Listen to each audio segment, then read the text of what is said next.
Module 7, Measure Performance. Lesson 1, the Intelligence Dashboard. Everything you've built so far produces data, sends, opens, clicks, signups, social engagement. This module is about reading that data and acting on it. We start at the top, the Intelligence Dashboard. Open Intelligence in the sidebar.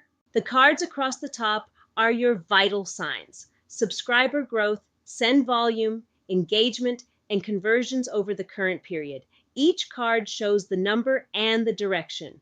The direction matters more than the number. A small list growing 8% a month beats a big list shrinking. The spark lines under each number show the shape of the trend, not just the end point. A flat line that spikes on send days is normal for engagement. A sawtooth on subscriber growth usually means imports rather than organic signups.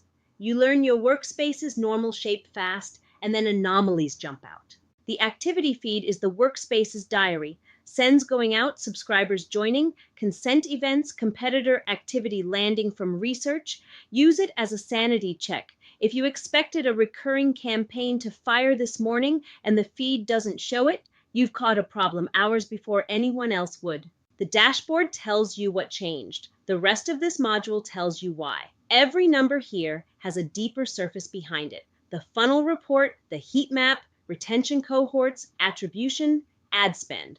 When a card surprises you, the matching report is where you go next. That's the top of the measurement stack. Next lesson, competitors. Tracking what the companies you compete with are doing on social and letting AI keep watch for you. See you there.